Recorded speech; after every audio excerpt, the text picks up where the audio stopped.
ఓం శ్రీ మాత్రే నమ. ఓం శ్రీ గురుభ్యో నమ.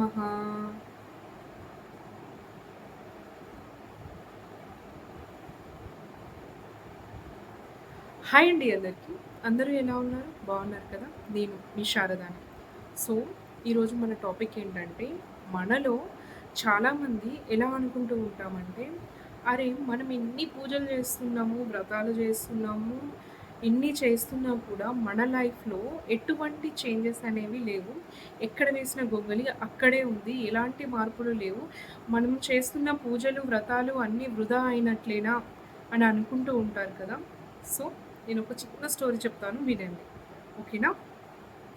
పూర్వం రామాపురం అనే గ్రామంలో ఒక పూజారి ఉండేవారు.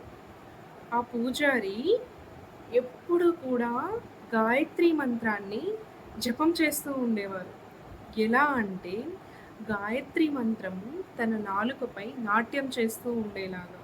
అంటే ప్రతి క్షణం కూడా అతను గాయత్రి మంత్రాన్ని జపం చేస్తూ ఉండేవారు.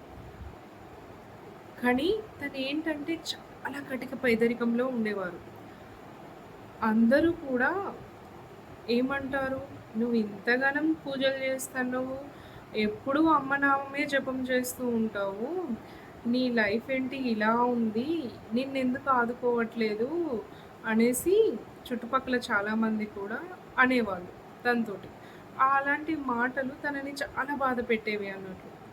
సో దాన్నంతా ఓర్చుకుంటూ ఉండేవారు. ఒకరోజు ఏమైంది అంటే, తను ఉండేది గ్రామంలో కదా! అతనికి పట్టణంలో ఒక పని పడింది. ఆ పని మీద ఆయన ఎళ్ళాడు. రిటర్న్ అయ్యే టైంలో ఎంత అంటే 11:30 దాటిపోయింది. తన గ్రామం నుంచి పట్టణానికి వచ్చే దారిలో కొంచెం అడవి ప్రాంతం ఉంటదన్నట్లు. ఆ అడవి ప్రాంతాన్ని దాటి తను తన గ్రామాన్ని చేరుకోవాలి. అప్పట్లో ఏంటంటే కాలినడకన వచ్చేవాళ్ళు కదా! సో ఆయన అలా నడుస్తూ వస్తూ ఉన్నాడు. అప్పుడు ఒక పెద్ద మర్రి చెట్టు పైన ఒక రాక్షసుడున్నాడు. ఆ రాక్షసుడు కొన్ని సంవత్సరాల నుంచి ఆకలితో ఉన్నాడు. ఆ రాక్షసుని గురించి తెలిసిన వాళ్ళెవ్వరు కూడా ఆ రూట్‌లో వెళ్ళలేరు.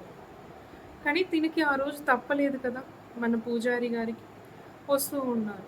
వస్తూ ఉంటే సడెన్‌గా ఆ మర్రి చెట్టు దగ్గరకొచ్చేసరికి ఏమైందంటే, ఆ రాక్షసుడు గబాల్న కింద దిగేసి అతన్ని తినబోయాడు, పూజారిని.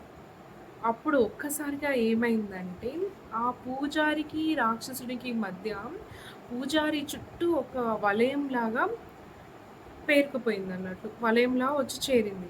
వలయం వచ్చేసరికి ఆ ఆ పూజారిని ఈ రాక్షసుడు ఏమీ చేయలేకపోయాడు. ఆయనని టచ్ కూడా చేయలేకపోయాడన్నట్లు. అప్పుడు వెంటనే ఆ రాక్షసుడు, "ఒరేయ్! ఏంట్రా నీ చుట్టూ ఏంటి నువ్వు ఎవరిని పూజిస్తున్నావు?